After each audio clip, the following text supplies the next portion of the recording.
Okay, welcome back to the IEMAP meeting. Let's continue with the session devoted to webinars devoted to materials for batteries. Now we have 3 webinars.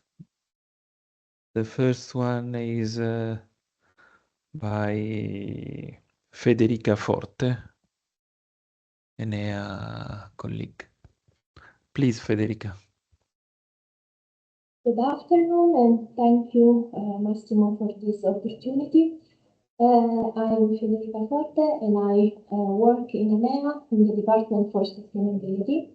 During this talk, I will talk about valorization of complex matrices with a focus on energy storage system materials, showing some of the results of the IEMAP project.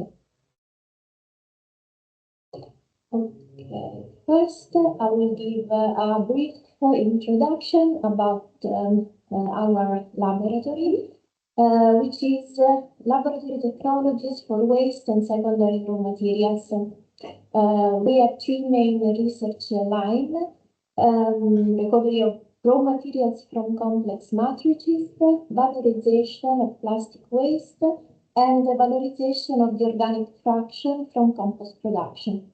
In particular, my research group is involved in the first research line. Okay. So we are working on the recovery of raw materials and critical raw materials from different types of waste streams. Most of you know that at European level, there is this definition of critical raw materials, which are labeled in this way because of 2 parameters: the supply risk and the economic importance. So every 3 years, the European Commission updates this list, and in this slide you can see the latest update, the list that was published in 2023, and we have 34 materials defined critical, because they are used in a number of technologies which are strategic for our economy, such as photovoltaic, batteries, 3D printing, and so on. And moreover, they suffer from global supply because, as you can see from this picture, most of them are extracted outside Europe, so we don't have primary sources for those materials.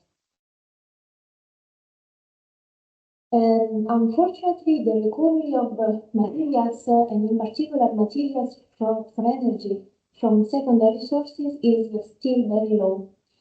As you can see from the graph on the right side of the slide, the end-of-life recycling rate is quite low.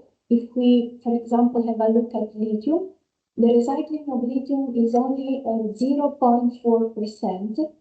And the recycling input rate, which is the amount of material recycled and which is then again put into new production cycle, is even lower because it's about 0.1%.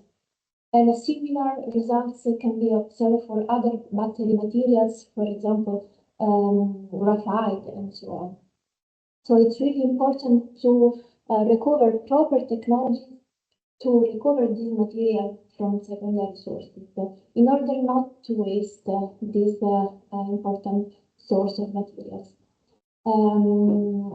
In our laboratory, we develop technology for the valorization of complex matrices.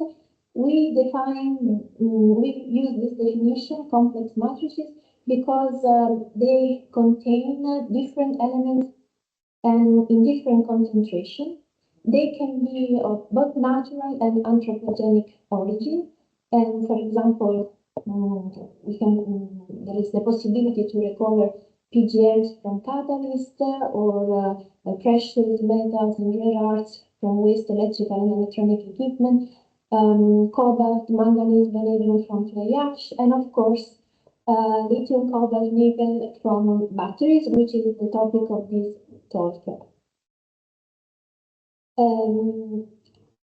Of course, a lithium-ion battery is a type of rechargeable batteries which use lithium ions to store and release energy, and it shows some advantages over the other type of batteries, such as lead and acid batteries, the higher energy density, the lower self-discharge rate, but also some drawbacks, in particular the higher cost, the flammability, and the environmental impact in case of improper disposal. Batteries, lithium-ion batteries is really an example of complex matrix because it contains, as you can see, a number of different components and different elements. If we only look, for example, at the cathodic fraction, we have aluminum collector and lithium, nickel, cobalt, and manganese.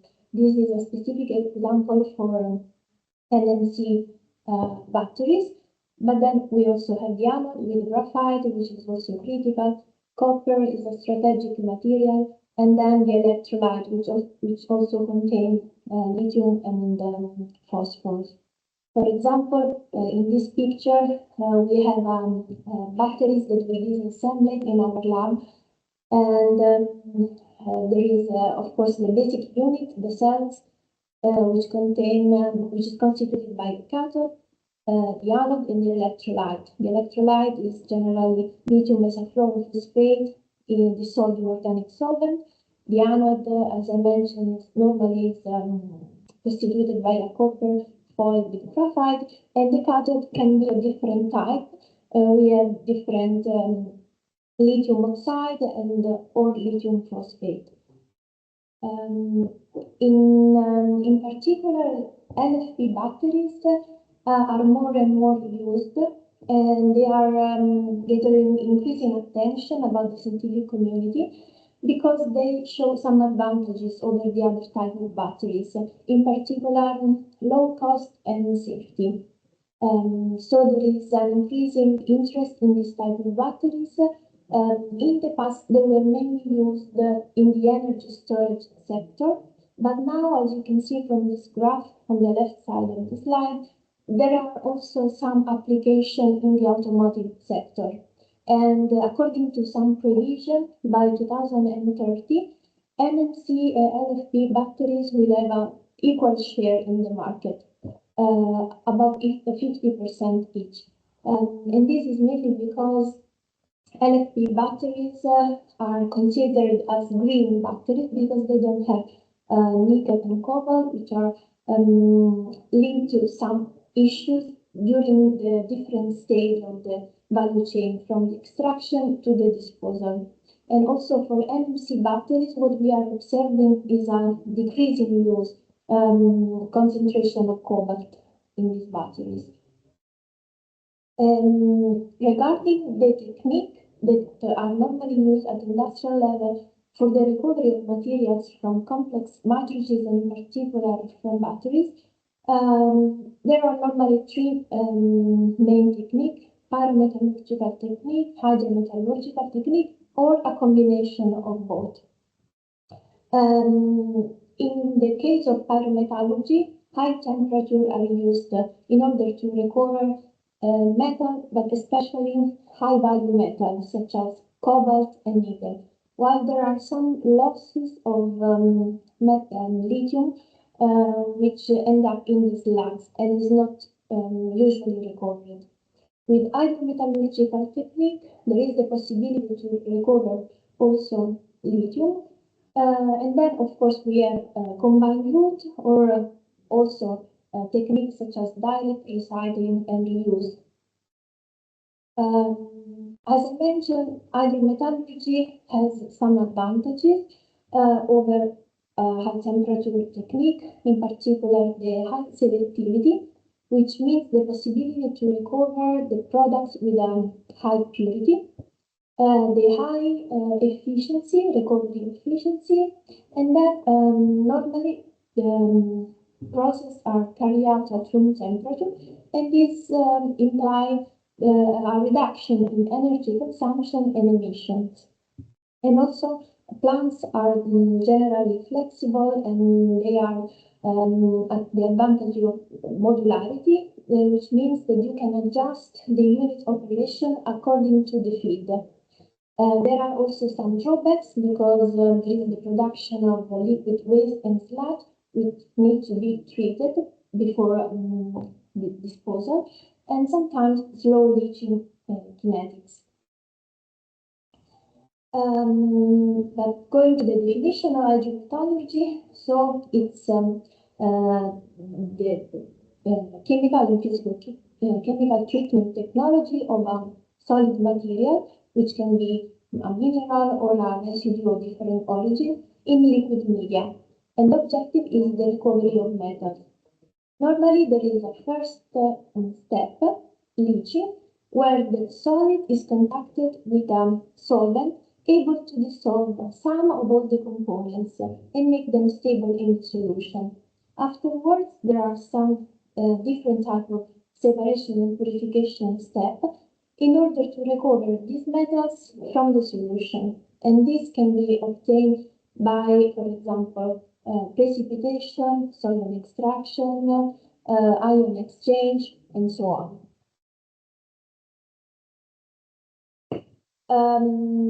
The main advantage of hydrometallurgy, as I was saying before, is the possibility to have high purity grade product with a defined chemical speciation. And the other advantages are the fact that you work at room temperature and that the plant engineering is simple, flexible, and easy, automatable. And in this picture, you can see some product that we recover in our lab, for example, copper and silver from principal boards, or iron phosphate from LFP batteries. I will go now more into the detail of the methodology that we use for the recovery of materials from secondary sources. So the first step is the characterization of the input. And then we have the identification of the unit operation for the extraction, separation, and purification of target elements by hydrometallurgy. Then we have the definition of the process flow sheet, its validation at pilot scale, and finally the optimization of process parameters. In particular, regarding the case study of the story, so LFP batteries, and the first step is the project characterization. So a number of batteries were disassembled and the different fractions were weighted. You can select different types of balances according to the characteristics that you want to achieve. They vary according to the maximum capacity and the resolution. These are some results that we obtained. So after disassembling, we obtain this fraction, plastic fraction, which accounts for about 29%. Then we have metallic fraction, the electrolyte, the anode, and the cathodes. Within the IEMAP project, in particular, we focus on the valorization of these fractions, so the cathodic fraction, constituted by the aluminum collector and the lithium LFP cathode. So, in order to characterize the cathodic powder, we went to the chemical characterization. In particular, the carbon content was determined by TOC analysis, the total organic carbon analysis of the starting material. And in order to determine the concentration of lithium, iron, and phosphor, the sample was dissolved in acidic media. We tested different leaching agents and varied the condition of the dissolution, such as liquid-solid ratio, temperature, and time, in order to define the optimal one, which means the lowest residue. Then the solution was filtered and subjected to analysis by microwave plasma atomic emission spectroscopy. And in this way, we were able to determine the composition, so the characterization of the cathodic powder. So the next step after characterization, we have the identification of the unit operation. So the first step is the extraction. In this step, the cathodic powder was contacted with proper solvent, and in this case, the selected one was a solution of iron chloride. Also, in this case, the leaching was performed by varying some parameters in order to define the optimal condition for the leaching. After the leaching, we have the physical separation step. Of course, we can choose between different types of physical separation methods, such as filtration and centrifugation. In our case, we went for the filtration, and this step is necessary to separate the leachate, which means the solution containing lithium and iron, from the solid residue.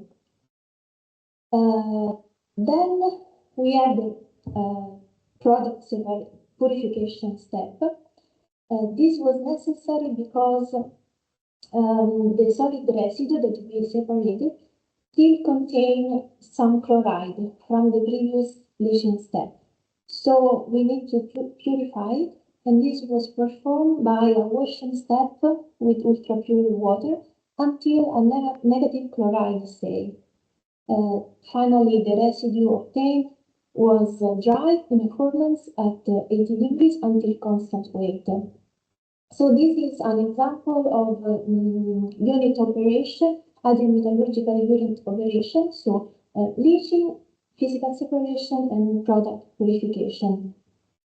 Of course, the general recovery process flow sheet is broader. Mainly in the start, I focus on section 1, so the leaching step. Then we have other two sections. The third one is the recovery of lithium from the solution. And the section number 2 is the valorization of the residue by means of different treatment. The final product is iron phosphate. So once the process is defined, the next step is the pilot scale testing. So we have a pilot plant here in ENEA, Casaccia, which is called Romeo, Recovery of Metals by Hydrometallurgy, which is really used to test the process previously defined at laboratory scale on a higher tier L. And in particular, in this picture, you can see the first step, so the leaching of the LFP powder with iron chloride and the residue that we obtain. In this other picture, there is a step for the recovery of iron as iron phosphate by means of precipitation with ammonium hydroxide.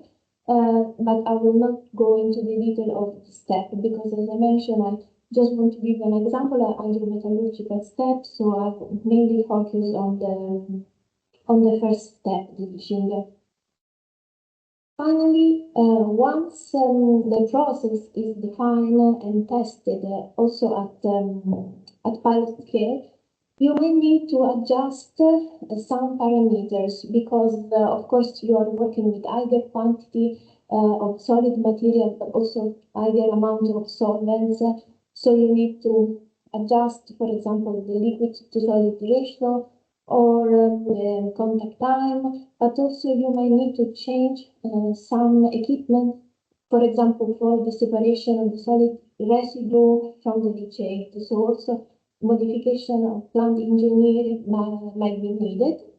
So it's really important also to test the process on pilot scale in order to adjust all these parameters, and in this way your process will be, let's say, ready for industrial scale up. Okay, that's it from my side. Thank you very much for your attention, and thank to my working group, which is reported here in this slide. Thank you very much, Federica.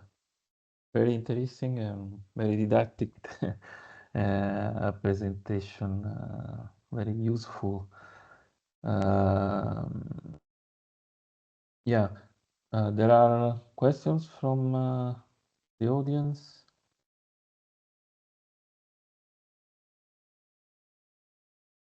No, I don't see questions. So thank you again, Federica.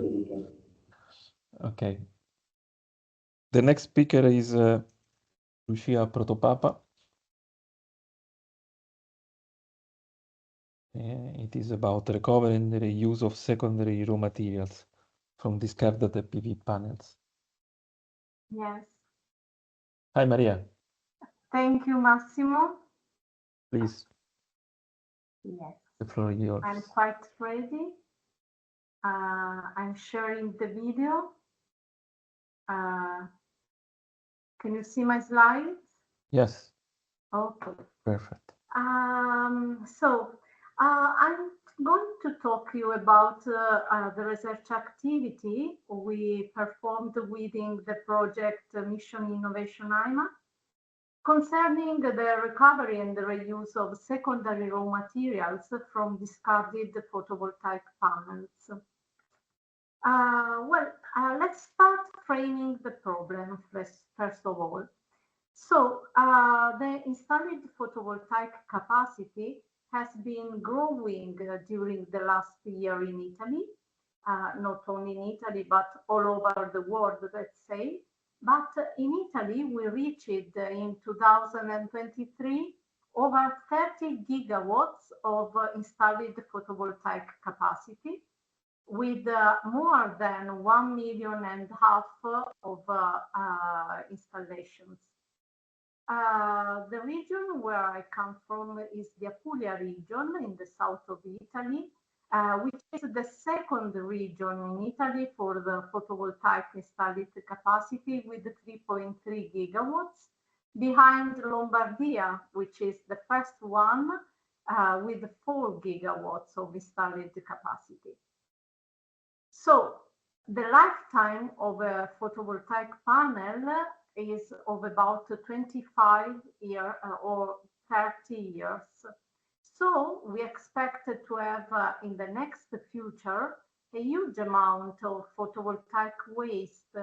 In particular, you can see here on the left that in 2035 we will reach 400,000 of tons of photovoltaic waste.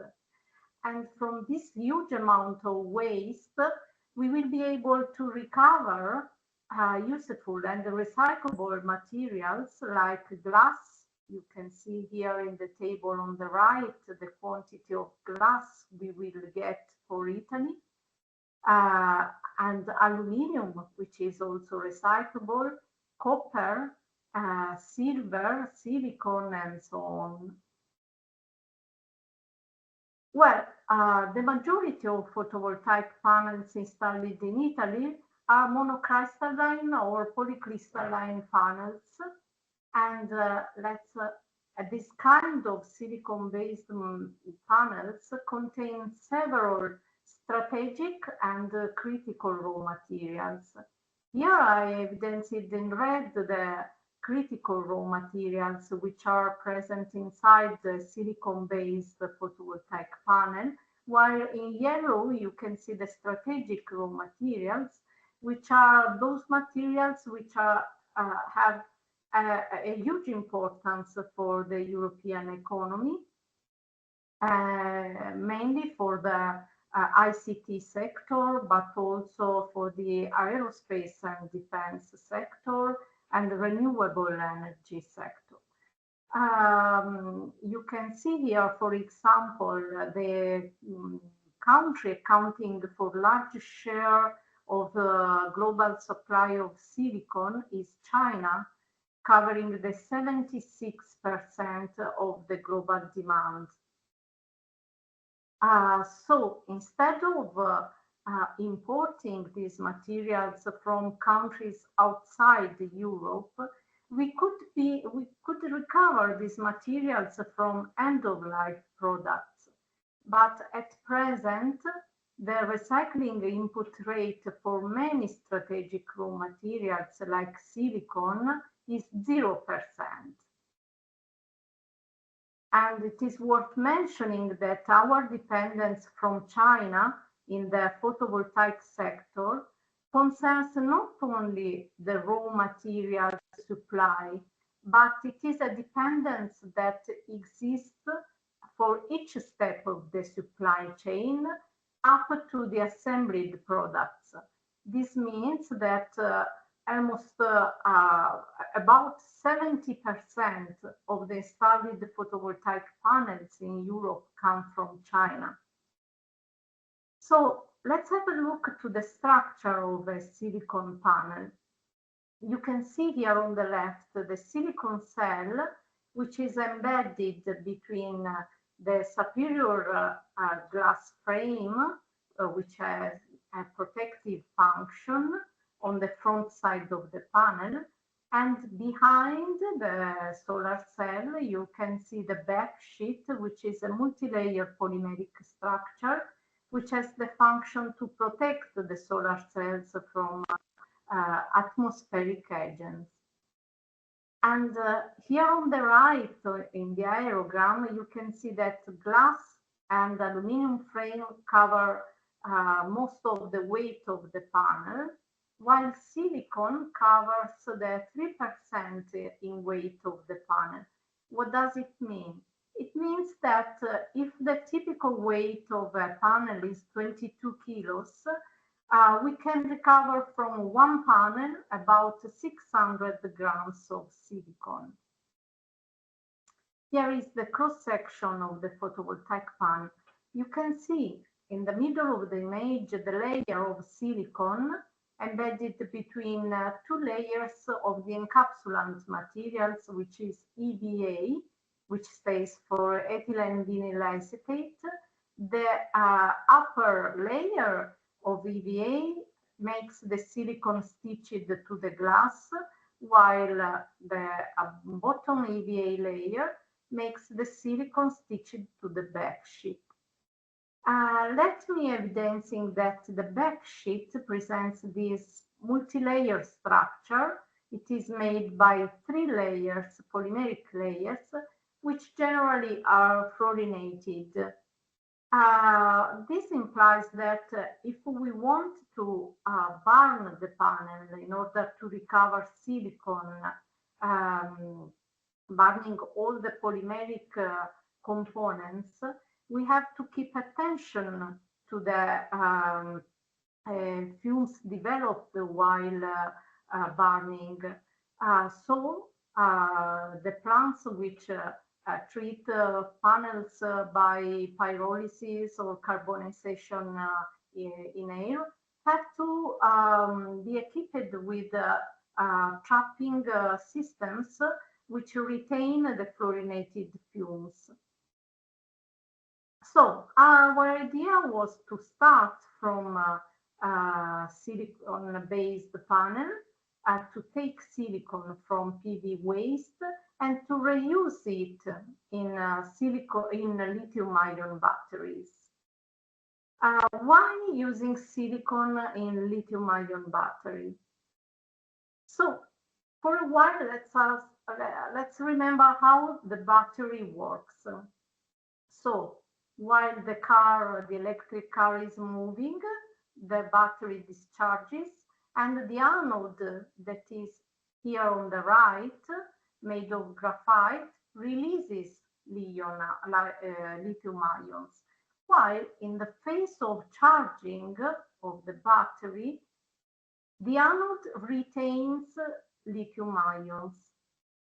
So the more the quantity of lithium ions retained per unit volume by the anode, the higher the performances of the battery. So by using the materials that have a high specific capacity, so a high capacity of retaining lithium ions, we can obtain batteries with higher energy density. Commercial batteries now have the anode made of graphite, but also graphite is a strategic raw material imported for the 40% in Europe by China. So it is convenient to replace graphite with recovered silicon in order to decrease this dependence from China, but it is not the only reason. The real reason why for replacing graphite with silicon is that silicon presents a much higher specific capacity with respect to graphite. The data are these. Graphite has a specific capacity of 380 million per hour per gram, while silicon has a specific capacity 10 times higher, equal to 4,200 million per hour per grams. So by using silicon, we can obtain batteries with higher energy density. But the use of silicon as anode material poses also some drawbacks, mainly related to the large volume expansion of silicon while lithiation, which can get also value higher than 300%. And this causes a fragmentation of the anode, which loses pieces of material, and its specific capacity rapidly decreases with the number of charging and discharging cycles. So the scientific community is doing lots of efforts to solve this problem, mainly acting on the synthetic strategies by combining silicon with carbon-based materials like graphite, which can operate as a buffer material by limiting the damages induced by this huge expansion of silicon. So the silicon-based anode does not exist yet on the market due to these drawbacks related to the huge volume expansion. But as you can see here, the scientific community is hardly working on this subject, and the number of publications and patents usually increased during the last years. And if you give a look to the geographical distributions of the publication and patents, you can see that most of them come from China. There exist some companies all over the world, a few companies producing nanosilicon for batteries, for lithium-ion batteries, and they generally collaborate with the big industries producing electric vehicles. But the silicon anode is still not on the market. Which is our research activity in this framework? We started from this kind of waste you can see on the left, which is made of scraps of shredded photovoltaic panels, and we subjected these scraps to a pyrolysis process, and we obtained this coarse powder on the right. So this powder contains, besides silicon, also other components like silver coming from the conductive fingerprints that you can see on the upper surface of the silicon cells. It contains aluminum from the back contact of the silicon cell, but also copper coming from the ribbons, which are the electric conductors connecting one panel to the other. And it contains also carbon, which is the residue of the pyrolysis of the polymeric component, making EVA and the backsheet. So we developed a mechanical process which does not use any chemical substances, which is able, through an opportunely engineered sequence of sieving and grinding steps, to increase the content of silicon in the powder by eliminating the undesired components. And this patent and this process was patented. It will be published in March, since we deposited it 1 year ago. And due to this process, we obtained this kind of powder, very fine powder with a high content of silicon. The powder was fully characterized and mixed to a conductive nanocarbon material and a polymeric binder. The slurry was deposited on copper, and the foil was cut in order to obtain this little black disc, which is the anode, which was assembled with the cathode, the lithium cathode, inside the coin cell. Well, we tested the coin cell with the colleague Gianni Apetecchi, who will speak after me, and we obtained a very good result. In fact, the specific capacity we obtained for the anode was very close to the literature values reported for silicon, which is 4,200 million per hour per gram.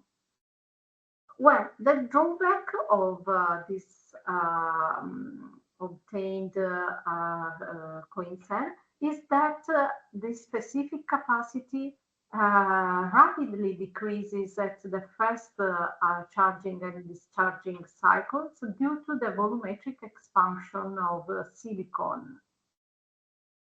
We also try to optimize this process by eliminating the backsheet in order to avoid burning the polymeric fluorinated part of the panel. So we did a thermomechanical delamination to eliminate the backsheet, and we obtained in this way, after the patented mechanical grinding and sieving process, a powder with a higher content of silicon with respect to the powder obtained from the panel without the preliminary elimination of the backsheet. And the powder obtained by eliminating the backsheet before the pyrolysis had also better specific capacity values equal to 3,500 million per hour per gram with respect to the powder obtained without eliminating the backsheet. But in both cases, you can see here in the graph on the right that the specific capacity rapidly decreases with the cycle number. So what are we doing now? We are trying to solve this problem of the specific capacity decrease. First of all, by decreasing the size dimension of the powder.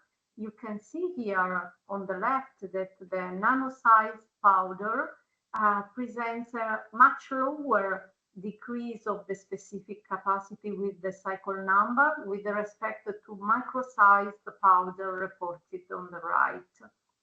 So this was the first improvement we obtained by further decreasing the size of the powder from the micrometric range to the nanometric range. Moreover, we are optimizing the composition of the anode by adding to the slurry some controlled quantity of graphite, which, as I told you before, has a buffer, works as buffer material in order to limit the mechanical damages induced by volumetric expansion of silicon. Within the Mission Innovation IEMAP project, the colleague Marco Tammaro also realized this prototype called the Proteo, which is able to thermomechanically delaminate the backsheet. How does it work? So the backsheet is heated by infrared lamps, and while it is heated, some clamps grab the backsheet and lift off it. Which are the advantages of this methodology? Well, first of all, as I said before, we can burn later the panel, but we avoid burning so much polymeric material, which contains also fluorinated substances. And moreover, there are some industries like Poveme, which produce backsheets in recyclable material like PET. So in that case, we are able to recover the backsheet, which is made of PET, and we can recycle it. So this prototype for the delamination of the backsheet offers some advantages in terms of environmental impact of the photovoltaic waste treatment. We also developed some leaching processes, and in particular from the silicon cells. By leaching, we are able to obtain a silver bromide, which, as you maybe remember, is photoactive, and it can be used in specialized printing processes. One from the ribbons, the copper ribbons, by leaching, we obtained copper oxide, which is an analyte able to detect some ions, for example, of calcium, strontium, and barium. But it can be also decomposed to obtain a copper oxide, which is used as catalyst or pigment. And we can also reduce copper oxide to metallic copper, which has, as we know, a high electrical conductivity. Now we arrive at the very interesting part of this research, since the parameters characterizing the process we developed, so the parameters of delamination, leaching, grinding and sieving the powder for lithium-ion batteries, all these parameters, together with the characteristic of the original panels and the characteristics in terms of structural and chemical properties of the leaching products and of the realized anodes, have been given to feed the IEMAP platform, the Italian Accelerated Energy Materials Platform, in order to obtain a database which is able to connect the properties of the obtained products, which can be put on the market, with the original characteristics of the photovoltaic panel.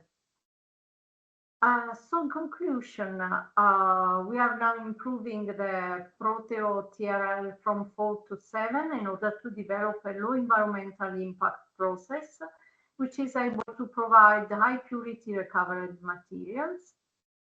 Then we are testing the different formulations for the anodes realized with the recovered silicon. And finally, we are developing also leaching processes to valorize the recovered materials. I thank you very much, all the group working on photovoltaic waste valorization. As you can see, there are many people from different ENEA research centers. And thank you very much for your attention.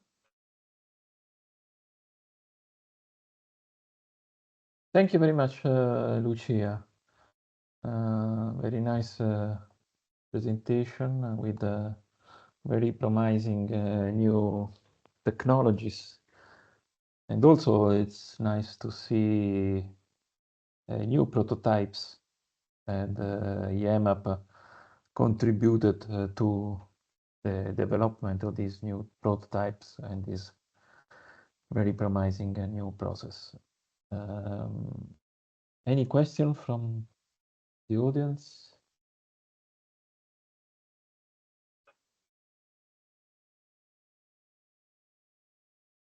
Okay, so thank you again, Lucia. Thank you, Massimo.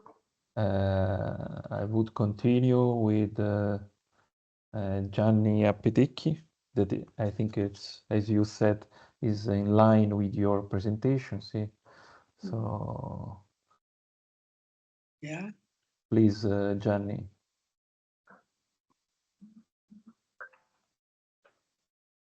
Okay.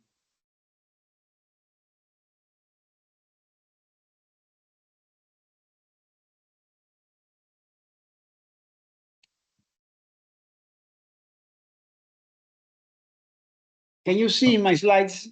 Yeah, here we are. Yeah, you can see. Okay, thanks, Massimo, for your introduction, and good afternoon to everybody. My talk will be focused on a novel process with a low environmental impact, low cost, and with the possibility to be automatable, for synthesizing, for preparing ionic liquids to be tailored for lithium-sodium battery system. First of all, just a quick look to the lithium battery system. This kind of photochemical energy storage system shows several advantages with respect to the traditional storage system, such as lead-acid battery, nickel-cadmium battery, especially in terms of gravimetric and volumetric energy density, much higher with respect to the other electrochemical energy storage system. But not only. Lithium battery system exhibit higher power density, up to 500 watt per kilograms per 20 seconds.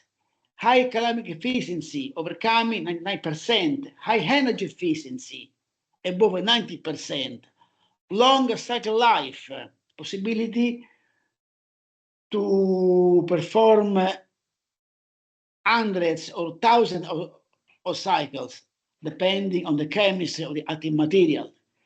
The possibility to be almost fully discharged, about 100% of capacity and 80% of overall energy. And finally, a really modest self-discharge, particularly just 1–2% per year, no more. Another way, lithium battery system exhibit a few safety issues. Commercial lithium battery contains volatile and flammable organic compounds such as EC, CDMC, mainly alkyl carbonate. This means that in case of a thermal abuse, mechanical or electric abuse, can lead to overheating or overcharging of the battery, so leading to a process formed by several exothermal reactions denominated thermal runaway. In such a way, the temperature becomes uncontrolled and internal pressure increase due to the volatile organic solvent, leading finally to catastrophic events such as thermal runaway, but especially venting, fire, burning, explosion of the battery. And this means, first of all, death of the battery and development of highly toxic ferritic acid. In this picture, you can see a few lithium-ion battery after a thermal runaway event occurred at INEA just a few years ago. This kind of copper grape previously was a battery. It means that the research, the effort of the research were devoted to the development of safer and more reliable electrolyte components. One promising approach is to replacement of the organic, volatile, flammable solvent with a new class of fluid, non-volatile and non-flammable, called ionic liquids. What about ionic liquids? Ionic liquids are basically molten salt at room temperature. The high asymmetry of the ions allow for a very low melting point, generally below room temperature, but in some cases below -20 or -40. This means that this material are appealing for low temperature application. Ionic liquids show a very wide variety of peculiarity as no volatility, no flammability, good high solvent power, very good selectivity, high thermal, chemical, electrochemical stability, low melting point, high ionic conductivity, high polarity, the possibility of tuning the property of ionic liquids by just finally modulating the structure of the anion or the cation, and finally the possibility to be recycled.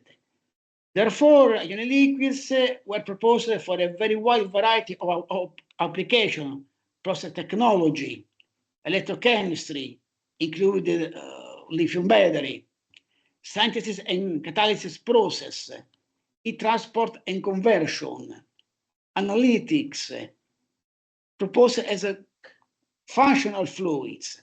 As you can see, a few applications are still under research and development. Other applications are under pilot testing, and for a few applications, ionic liquids are already commercialized. This picture, you can clearly see the safety issue of the ionic liquids, especially in terms of no flammability and no volatility in comparison with the organic solvent. No fire is shown by ionic liquids after exposition to a direct flame, and no volume increase is observed in a coffee bag cell after keeping the cell for a few hours at 100 degrees. Conversely, volume expansion is observed due to the solvent evaporation.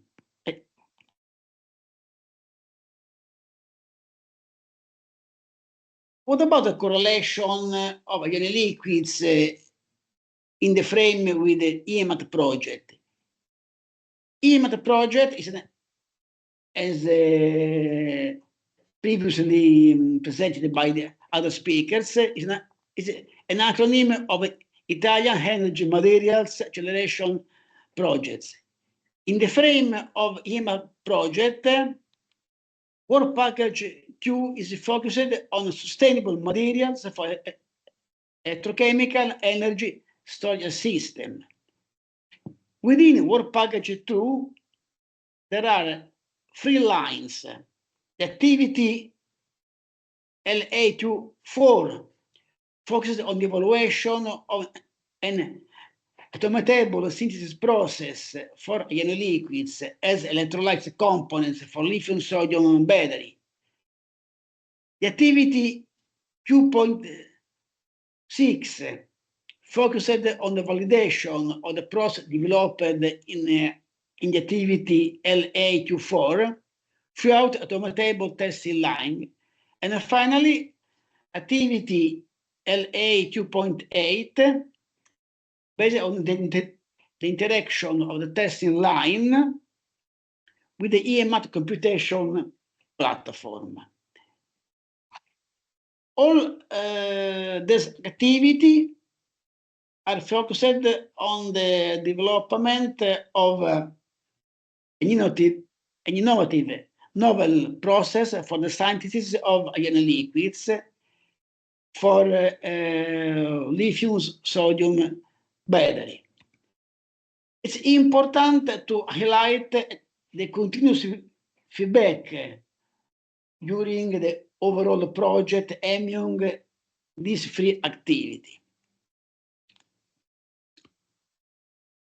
Now, start to discuss about this innovative process for synthesizing ionic liquids.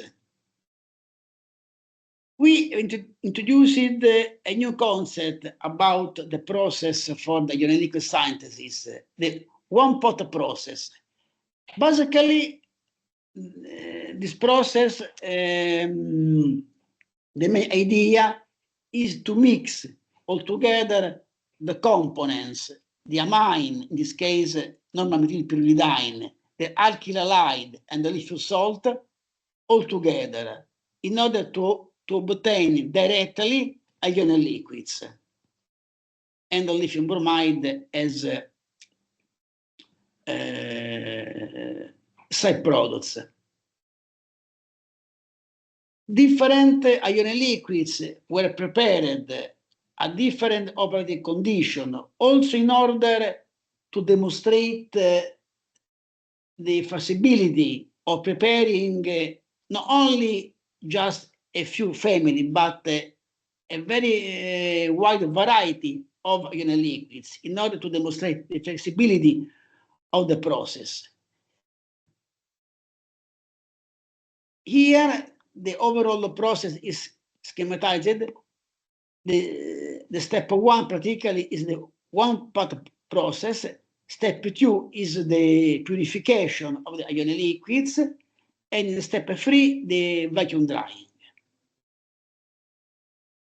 What about the advantage of this process? First of all, the possibility to obtain the ionic liquids materials in just a single step. Secondly, only water was used as the processi solvent. Generally, ionic liquids are prepared using organic solvent as acetonitrile, dichloromethan, acetone, ethyl acetate. Here, just water, representing a remarkable advantage in terms of eco-sustainability, in terms of final cost of the ionic liquids. Additionally, no heating energy is required for carrying out the process, for sustaining the process, but the heat development by the exothermal dissolution of the reagents in water is enough for providing the heating for sustaining the process. And this represents an additional advantage in terms of cost, an additional reduction of the final cost of the process. The overall process can be performed in a continuous flow without any interaction or breaking. Anyway,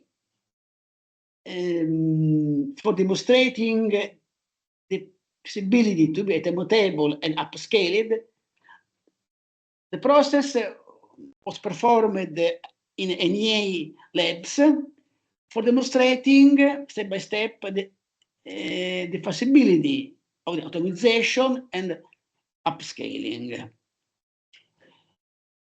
We investigated different operating conditions in order to optimize the operating condition of the process.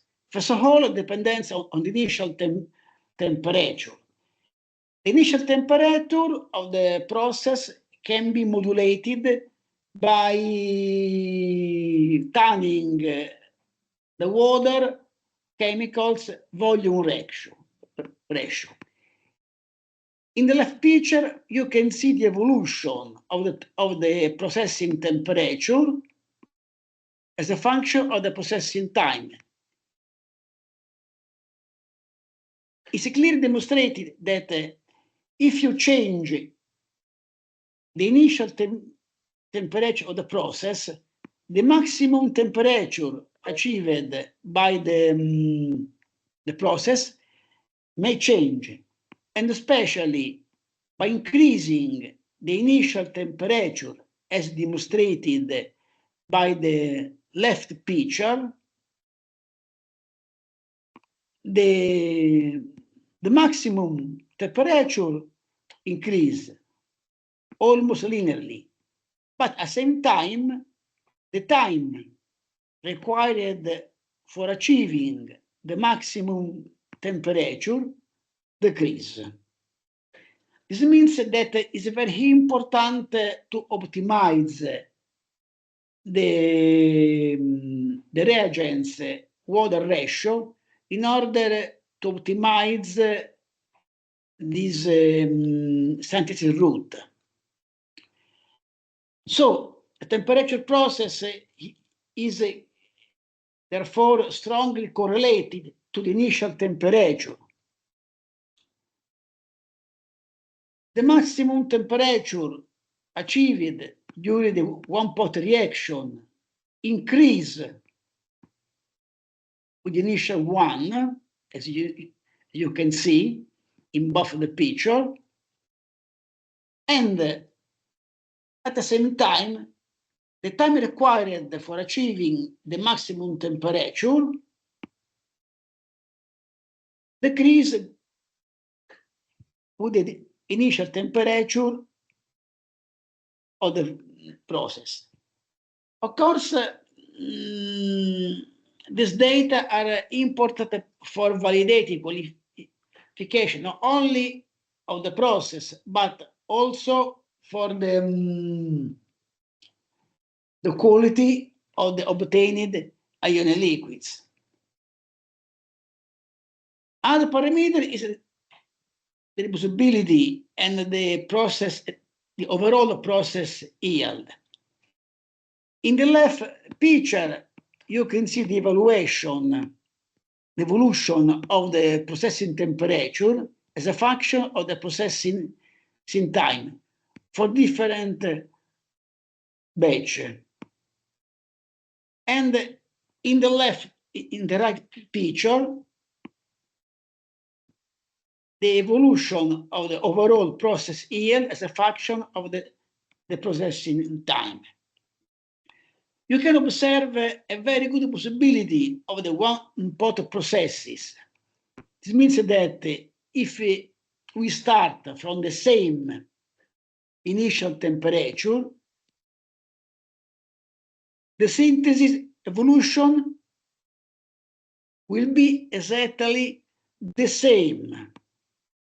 Particularly the data obtained in 4 different batches are particularly overlapped. And I have to highlight the importance of the mixing. if the reagents are not optimal mixed, the temperature evolution of the process and also the overall yield may be different. The reaction in the different batch was stopped by water ice base at a different processing time in order to check the overall yield. After stopping the reaction in a water ice bath, the obtained ionic liquids was extracted and weighted. And it's interesting to note that no practical increase of the yield is observed after a processing time of 30 minutes. An overall yield ranging around 95%. Now, the main result about the developed automatable testing line for ionic liquids validation. The concept is to have a testing line located after the one-pot processes in order to validate, qualificate the quality level of the ionic liquids obtained and also the quality of the one-pot processes. Different physicochemical techniques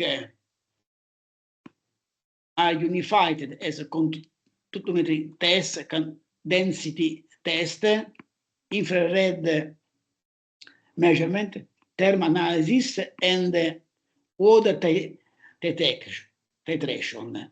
This technique allows for a quick validation of the ionic liquids obtained from the one-pot processes, and the obtained result can be quickly compared with database in order to check to online compare the property of the obtained ionic liquids with the database, giving the possibility to adjust the process condition in case of variation of the ionic liquids property with respect to the database.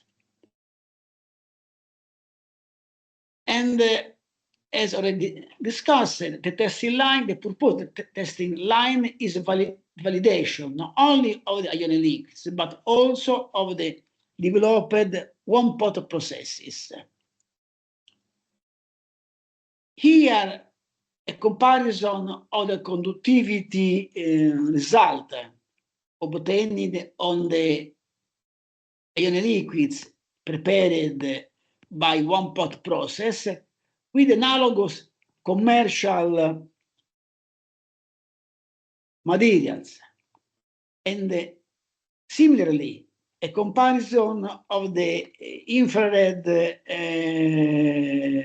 diagram of the same ionic liquids prepared by one-pot process with analogous commercial materials. If you focus on the conductivity figures, you can see that no differences was observed with the processing time. This means that the conductivity property of the ionic liquids don't depend on the processing time, This means that a process time of 30 minutes is optimal for obtaining ionic liquids with the maximum yield and having the same ionic conductivity value in a wide temperature range with respect to the same ionic liquids obtained at different processing time at the same conductivity value with respect to the analogous commercial value. Similarly, identical value were observed by other ionic liquids prepared by the one-part process with respect to the commercial materials.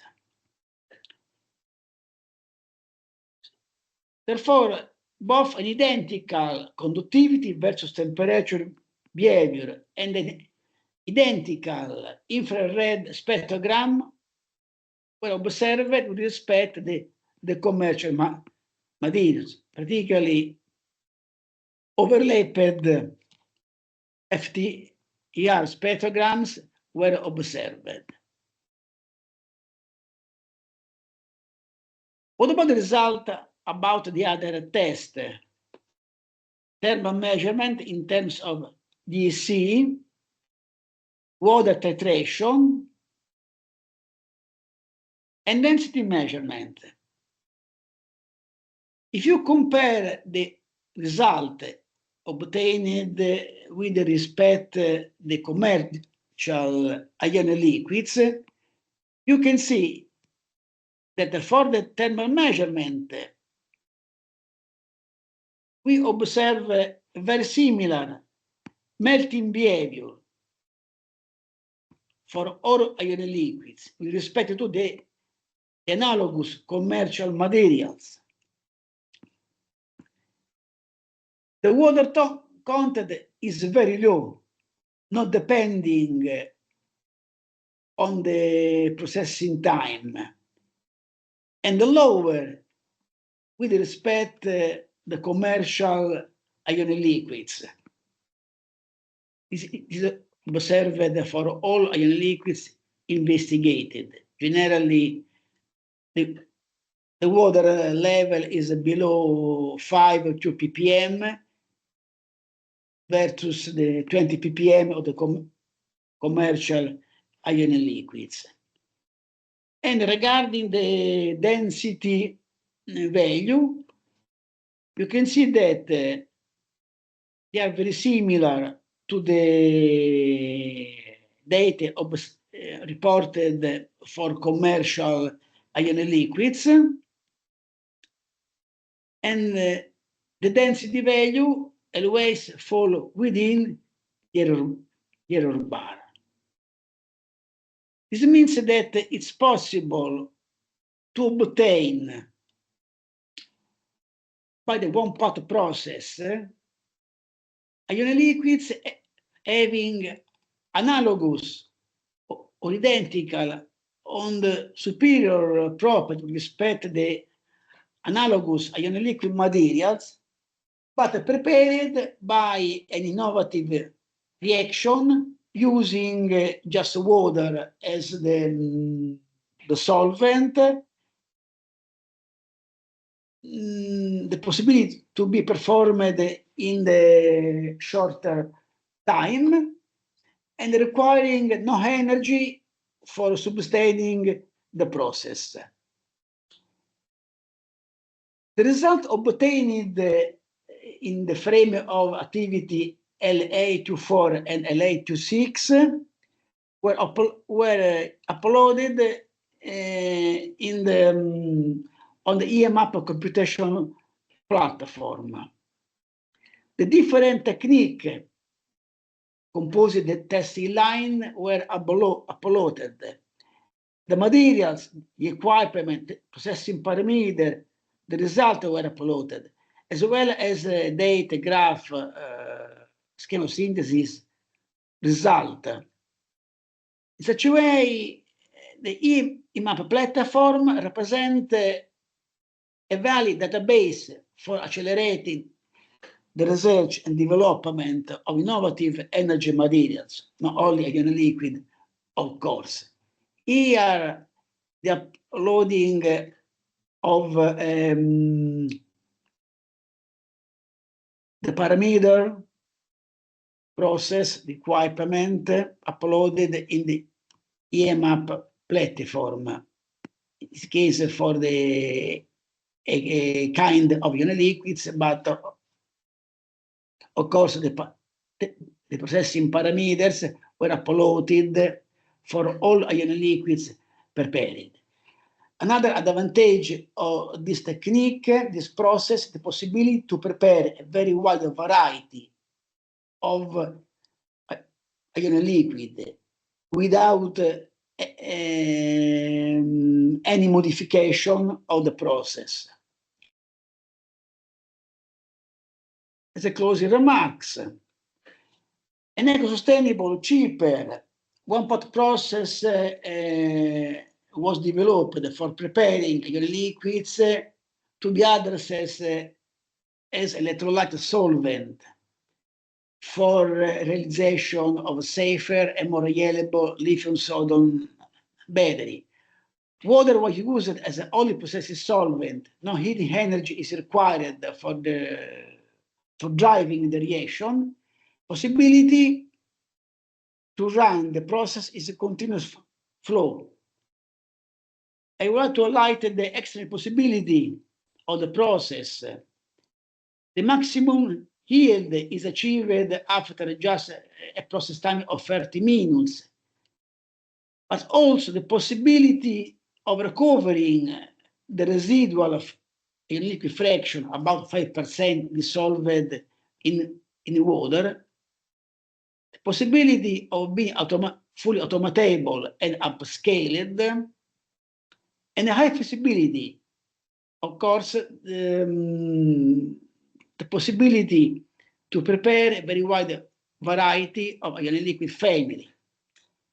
The testing line located exclusively to the one-pot process allow for a quick validation both of the ionic liquids and of the process. Different ionic liquids were prepared showing identical chemical, physical, and electrochemical properties with respect to the analogous commercial materials. And finally, the uploading of the process parameters, materials, result, equipment, facility on the IEMAP process allow for a realization of very good database and very good tools for searching new ionic liquid materials. To acknowledge the committee of the IEMAP training course for the kind invitation, the IEMAP project for financial support, and all my colleagues of the TERI, DC, Agile team.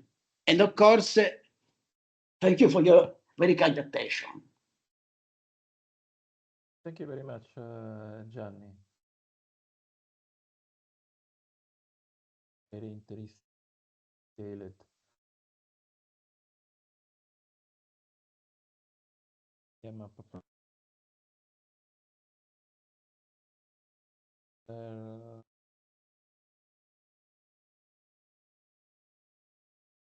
Any question?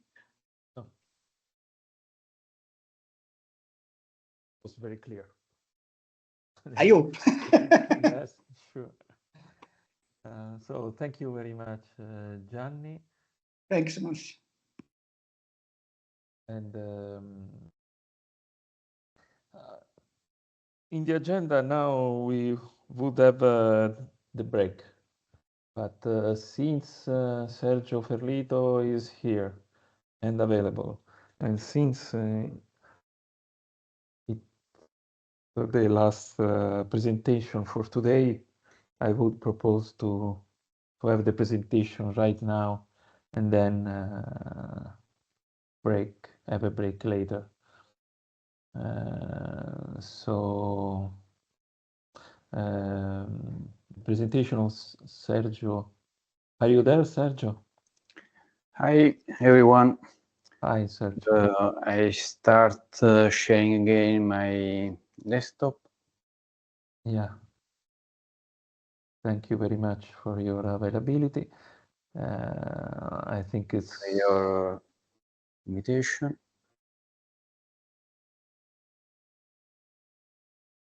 You can see my screen. Yes. Okay. Welcome back to everyone. My second talk today is about what already mentioned this morning about the task to complete regarding the IEMAP platform, and in details regarding the enhancing IEMAP with the semantic search capabilities, and this for metadata that are saved on the database, actually MongoDB database, and also for files that are now only stored on the file system, and while in the database is saved a reference to the file that is actually saved on the file system and not on the database. So the agenda for this second talk is shown here. I'll talk briefly about semantic search, what its meaning. Then I'll go to the meaning of vector database and vector embedding, as well as vector search. Obviously, these are also all interconnected elements regarding this technology. Then a brief overview of an advanced modality of searching that is known as multimodal search. And finally, a brief demo, or you can call it a proof of concept, for what I started to develop about IEMAP metadata. The code I will show you today is developed on my computer. It's not yet in production, and it's only an example of what's meaning semantic search tailored for the IEMAP project, and only related to the metadata.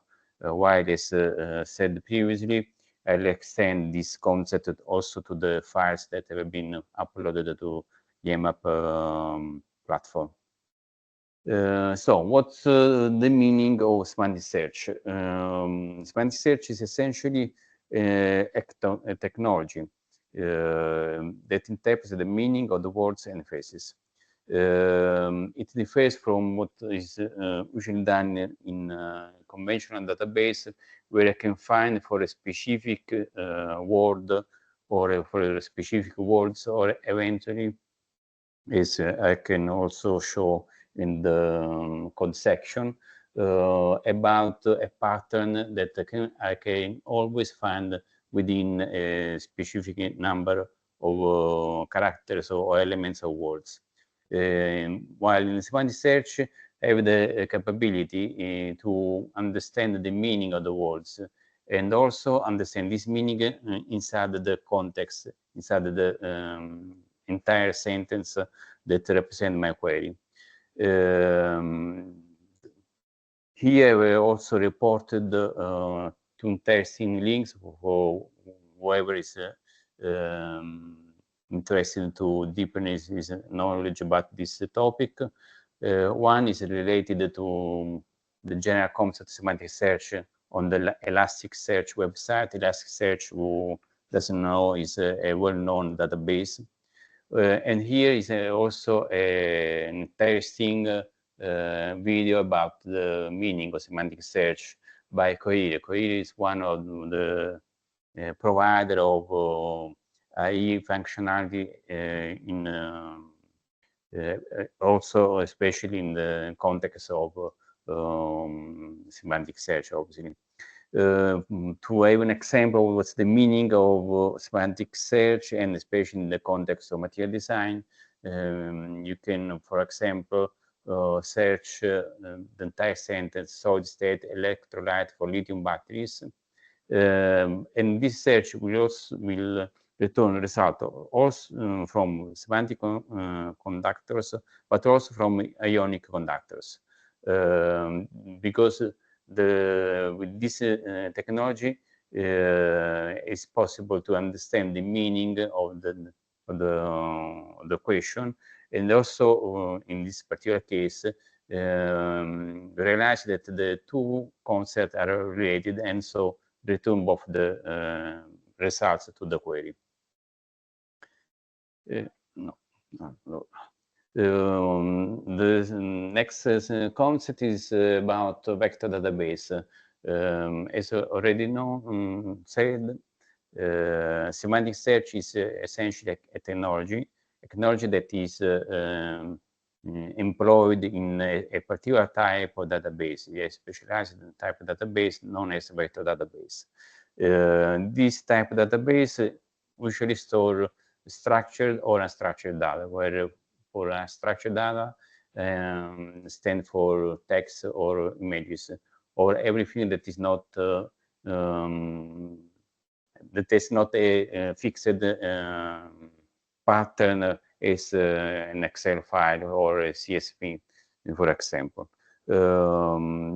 This type of structure or unstructured data, before being saved on this particular type of database, has to be vectorized.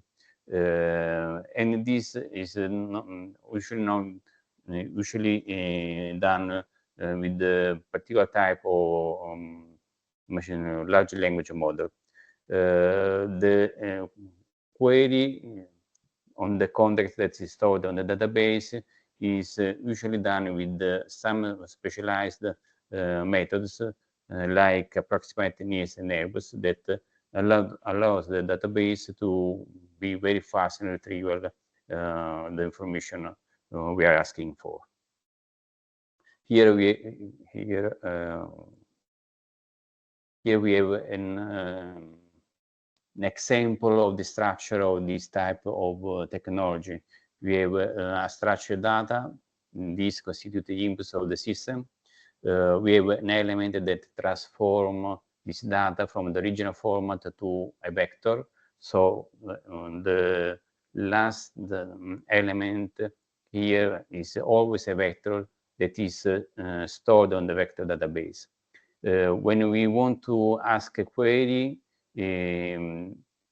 my query is to be converted into a vector, as has been done with the inputs for the items stored on the database. And within this, at step 4, within this element, it's here that is done the real index searching with the semi-approximate method that are known as approximate nearest neighbor. The result is then converted back to the original format to have as an output a text, for example. This is the general workflow of how works a database, a vector database. The main concept regarding vector database is vector embedding. Here, to understand the concept of vector database with an example that is suppose very familiar to everybody, to everyone, is the RGB system. For example, if I want to represent a color, for example, green color, within this system, the RGB system, I convert or associate this concept green color, or we can say this text green color, into a triple of integers. Each one represents the red component, the green component, and the blue component. And since this is a 3-vector representation, it can also represent within a 3D charts. This is the first example of vector embedding.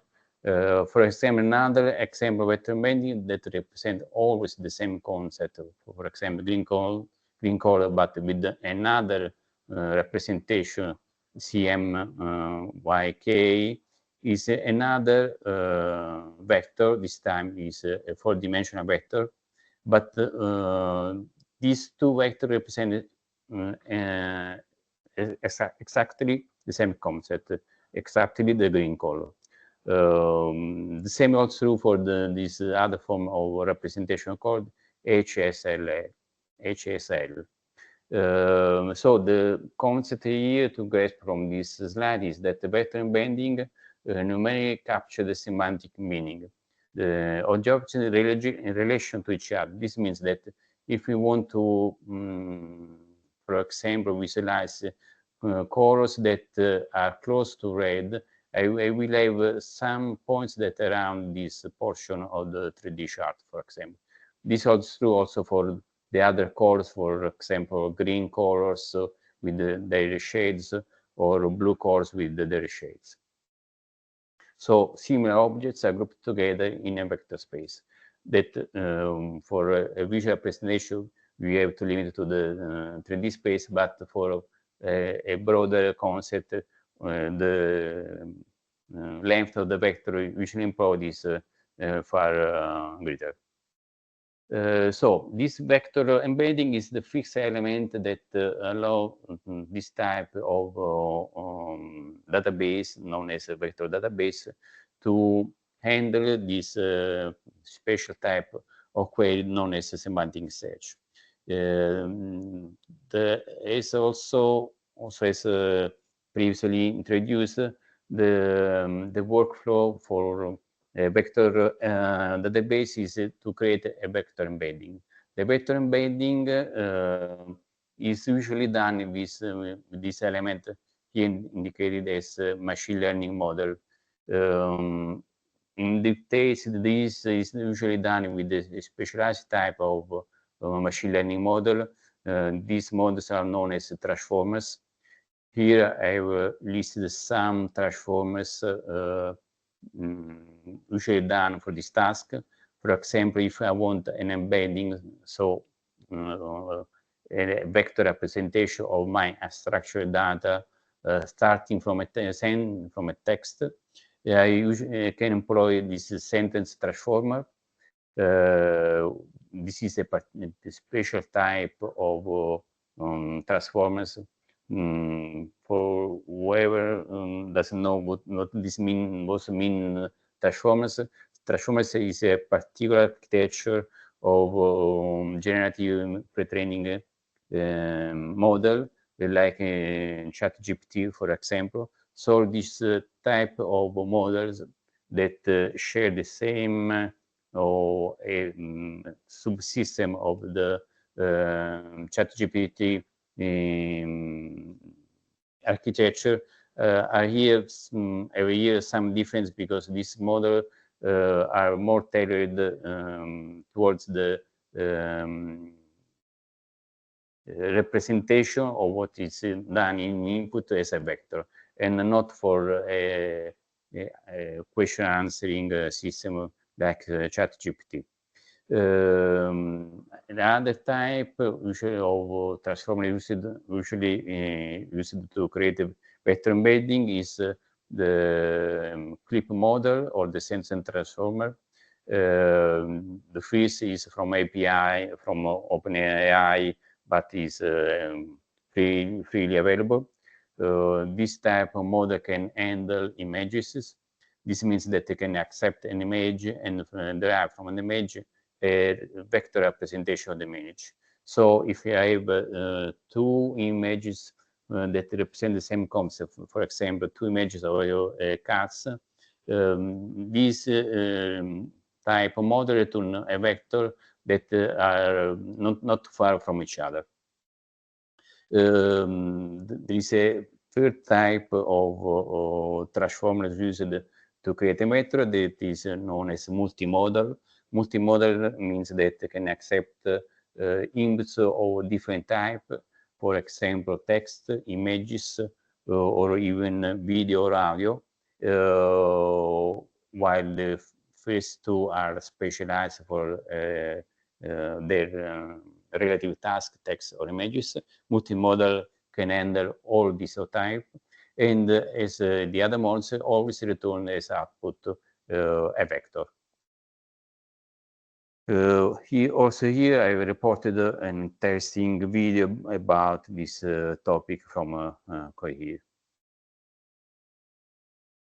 Vector search. The next topic is vector search. Vector search is the element that is at the base of the technology of semantic search, and obviously is at the base of this type of specialized database.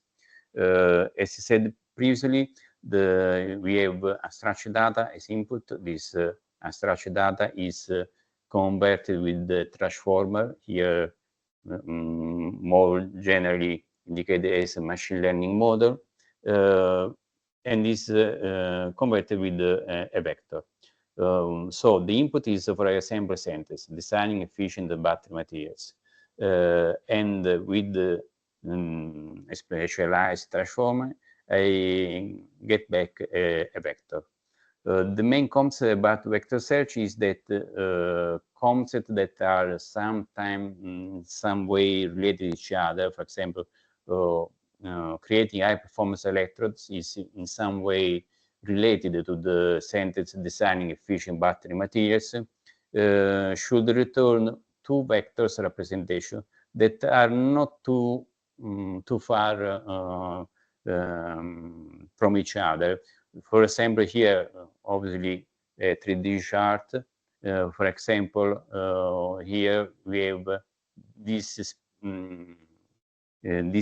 space that relate all the animal space, for example. So cat, dog, wolf call this part of the chart, while other chart related to other elements like fruits are on this other part.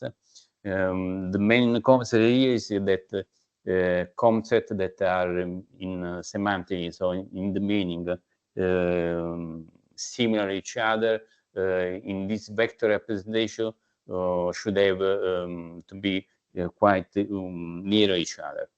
To measure the similarity, obviously, when I have to ask for a query, I have to convert my query. My query in this case is always a sentence, so it can be expressed in human readable form. Is converted to a vector, and this vector has to query all the elements in my database. To query all the elements means that it has to, in some way, get the measure of how well the vectors present in the database are similar to my query. For this task, exists some specialized metrics known as cosine similarity or dot products.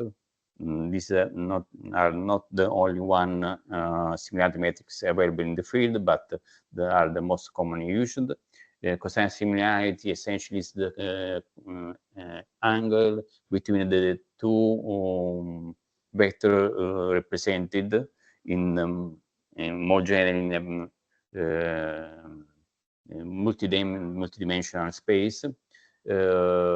I don't go deeper into the how are they defined or are the works the concept of similarity metrics, but I will provide here links to further deepen your knowledge if you are interested. The concept here is that I have to measure the distance between my query, that is a vector, and another vector that represents all the points that are in this multidimensional space and are all the elements that exist in my database.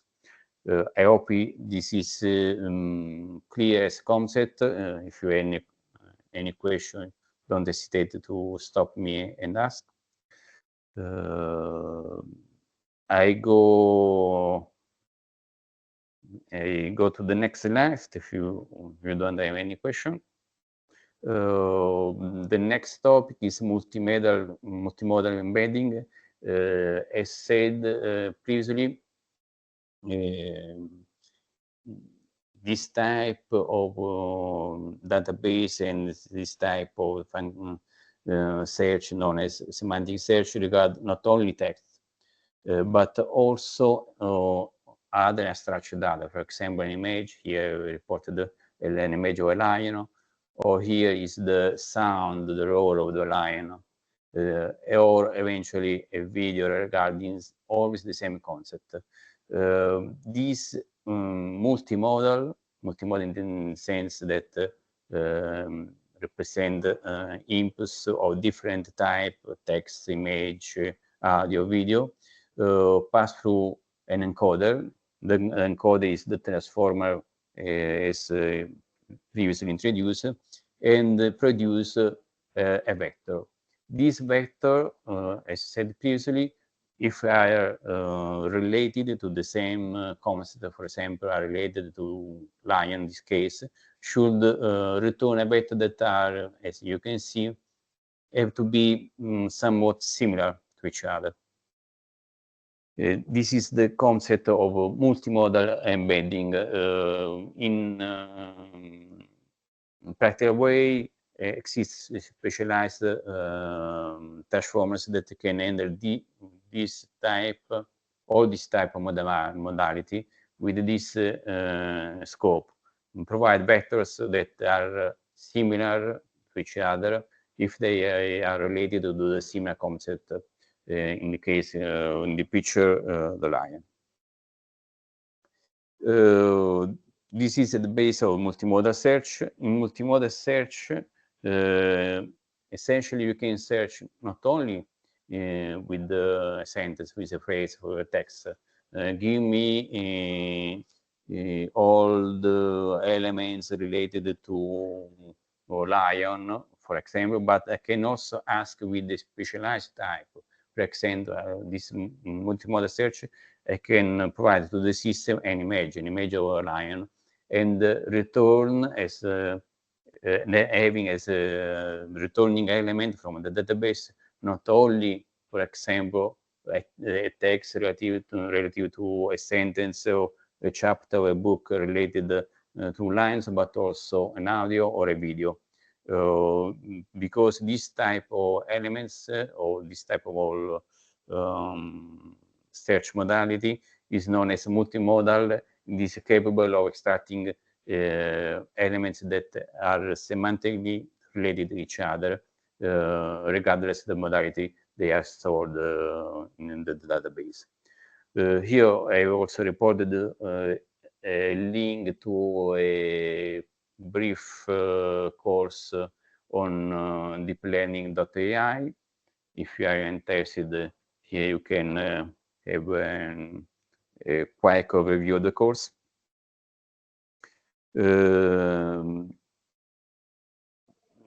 Now I go to the last slide relative to this topic, and I describe a quick demo in code demo in Python. What I will show here is how to migrate data from MongoDB to V8. V8 is one of the available vector database. Obviously, it's not only the unique solution in this field. There are several solutions. We can say that now almost every database provider have introduced this type of functionality in its product. We have vector functionalities, for example, in MongoDB, but not in MongoDB that I use here, but only in the MongoDB on the cloud provided as a service. We have this type of functionality, for example, in Elasticsearch, MySQL, and other database commonly used. Or there are have arisen some database that are that have born specifically on this task to deal with essentially vectors. I'll briefly show how the embedding works.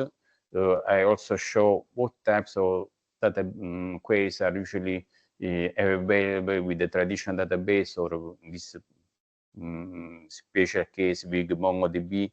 In MongoDB, it's possible to retrieve data using a regex expression. So I can ask for a specific word, but also for example, for word containing 3 or 4 characters with starting with the word or ending with the word and so on.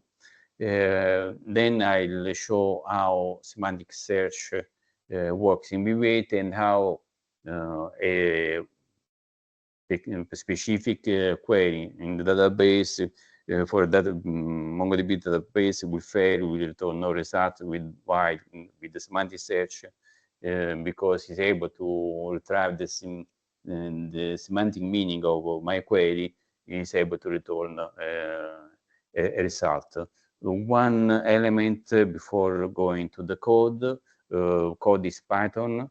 I'll show what I've done in my development environment. As already said, this is work in progress, so it's not yet available in production. My aim is to introduce this functionality for the IEMAP project. So to have this capability with a form of chat to query the data in a human-friendly way, and also have more results from what is capable a traditional database is already, I hope, quite clear to everybody. For this demo, I've used this specific embedding. As also already said, the embedding is a specific machine learning model that employ transformer architecture. Here I used the Cohere. Cohere is one of the providers that works in the AI field, and has introduced this very interesting, powerful embedding model known as Embed v3. It is a free layer. This means that till a number of consecutive requests in a minute can, in the units, can handle the request and produce a result. So it's partially free as an embedding model, and could be used for this type of task.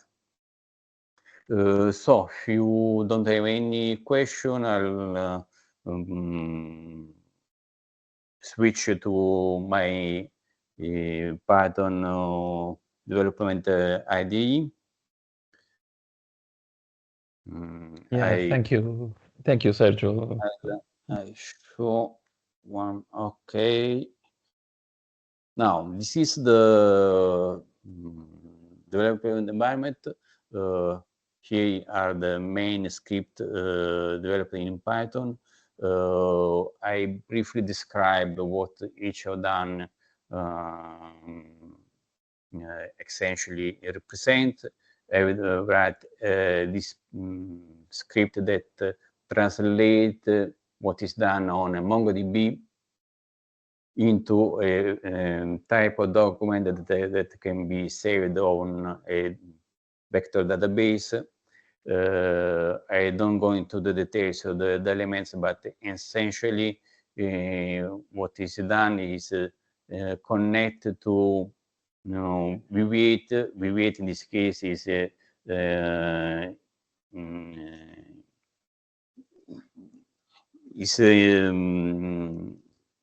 employed with an embedded form. This means that the database is started from code, and the persistence of the data is done with a specific file. Essentially, it's done within this directory where I have all the data stored on the file system. This is obviously useful for development purpose, but not in production. Here I have to provide the Cohere API key, because for the embedding I have to connect it to Cohere for converting my original data in a vector.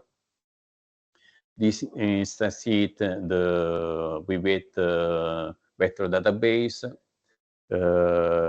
with some specific properties. Then here I define how the data is memorized, saved on the vector database. These fields are the fields that are currently used within IEMAP. Here I report only a subset of all the fields. We have project name, description, method, formula, material formula. I will briefly explain how can be useful for semantic research for this task, for retrieving, for example, projects related to MIT having a specific formula where I describe the formula in a more broadly way. Then I check the database if exists. I connect in this way, able to specify the embedding model to be used to vectorize my data. One brief note about vector database is that vector database essentially, as I said, store only vectors. VWeight in reality store both the original data that in the concept database is normally indicated as metadata, and the vector representation. The conversion here in VWeight is done from the VWeight API. In other types of databases to be done from code before connected to the database, but it's not done automatically within the database. With VWeight, instead, I have only to provide the model, and in this case, the API or the information, the API key, the information necessary to get to the model to transform my metadata to vectors. Here I extract the elements, refactor, change the schema of the data from MongoDB, and the data is connected, is retrieved, is inserted, sorry, into the database within this portion of code. As you can see, with essentially a few hundred lines of code, it's possible to extract data from a traditional database and migrate this data to a vector database. VWeight is in some way also very simple, because it has several methods to integrate to machine learning model that can handle the embedding task, but it's also very flexible and eventually allow to the user to better specify the logic to handle the vectorization task. Then I essentially go to the demo. In this demo, I have essentially provided a list of queries I do to both the MongoDB database and to the VWeight database. Essentially, the VWeight database is queried only on the last few lines of code. The idea here is the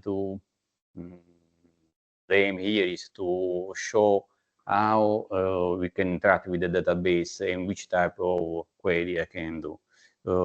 I go quite quick in the description of the code. Here I essentially query the material formula, and I use a query pattern. I mean this that I'm finding for projects with a format that contains MN. Here I query for project that start with AL, and while here I have more sequence of elements. Or for example, I can ask for parameters. In this case, I ask for the reflectance parameter, and other type of query is this other that essentially does the same for plasma, but in this case for the properties element. And this ampersand here is to stand for find elements that start with the plasma. Here is to give an overview of queries that are available in a traditional database. Obviously, the language format differs from one database to the other. In this case, is MongoDB, but for example, MySQL, the concept and the modality, or how query the database is in some way similar. Here, for example, I ask for viscosity or viscoelasticity, so I return all the elements in the database that contains one or the other, and that always start with the viscosity or start with viscoelasticity. Here, is as I said, is a type. For example, in this case, I can find the element file, for example, for asking for the extension of the file that has been connected to the project. And so I can find only the file that of this type chief file. In this case, remember that metadata is stored on the database while files are stored on the file system. So I can ask for essentially the name or the path of the file. I cannot ask about the content of the file. And here, all the other code, I go only to the last section, and then I will run the code to show you the result in real time. As you can see here, I'm asking, for example, for this specific pattern, lithium iron phosphate. This is what this means, that I can ask that, for example, the formula contains start or has these elements, but has to, in order to give a result, has to contain all these three elements, all these three words in this sequence, specific sentence. I cannot find an element that has a meaning equivalent to this query, lithium iron phosphate. Obviously, I've saved data in my local database for this example, and in details here I reported the result. Allora, I now run the code.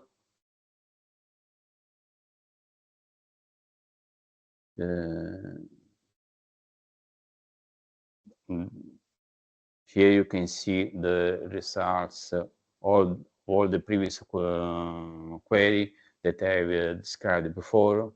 Then I here at the line comparing MongoDB to vector database. So I've done here. With the input, I'm asking the interaction for the user. So now I can go on, and I execute this last section of code. I'll explain this last section. Here I'm asking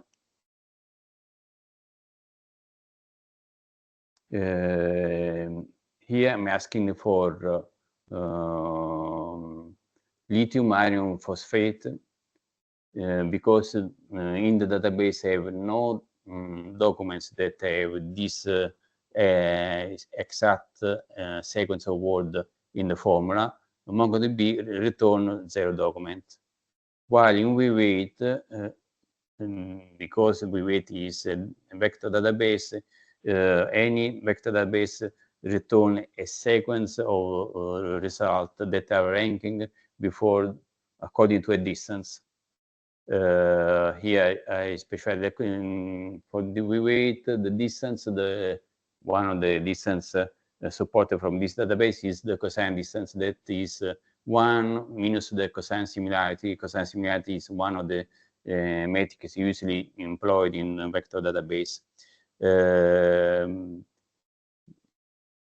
And the small distance close to 0 means that the return object is highly semantically related to my query, while closer to 1 is semantically less similar to the query. So the first element is the element that is more semantically similar to my query. In this case, I have LEFEPO4 that can, as far as I know, can be read as lithium iron phosphate.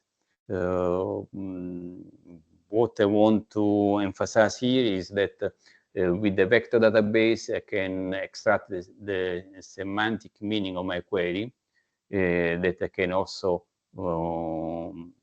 express even in a more human-friendly way, and is able to relate this meaning with, for example, the stoichiometric representation of the formula, and so give a result. This functionality here is only a quick demo that represent how to employ this type of vector database and how it can be useful within the IEMAP context. The idea here is to extend this functionality also to the file. Files that, as several ways already said, is saved on the file system and not on the database. But with an additional step that consists in read the file, extract the information as text or images, and vectorize them, because vector database can, even in every case, handle only vectors. I can also query about the documents that have been associated in the projects that are available on IEMAP platform. The idea here is, I hope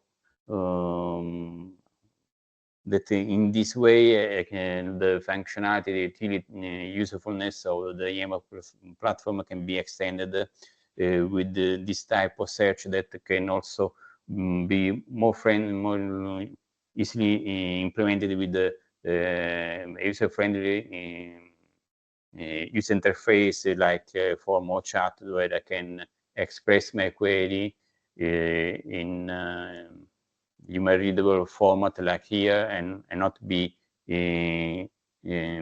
constrained in a specific syntax that is available in a traditional database, and extract even more information from the data that is present on the platform, because can extract the semantic meaning of, for example, formula, or, for example, properties, each element that constitute the metadata stored in MongoDB, or even regarding the files associated to the project, for example, a CSV or a PDF that can be passed, transformed in vectors, and then I can ask, for example, for a specific element, a specific field argument that is described in a PDF associated with the project uploaded in the IEMAP platform. With this, I ended the presentation. As usual, in the slide, the last slide, you can find useful resources about the concept that I tried to explain here also briefly. I thank for your attention. I hope you can find this presentation useful or interesting. And I hand it here. If you have any question, don't hesitate to ask. Thank you very much, Sergio. Yeah, it's very interesting your presentation because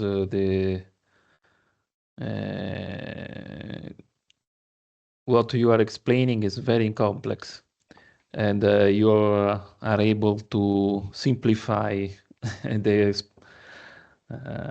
concepts behind these. Thanks, Massimo. You're very kind. Yeah, the embedding is not easy to fully understand. It's also it's incredible that everything works. That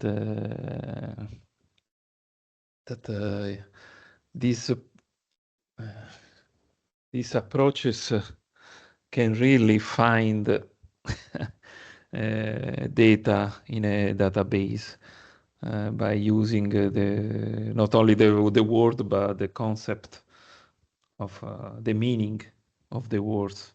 So that's very interesting. Thank you very much for your lesson, for your thank you everyone explanations. for attending my presentation.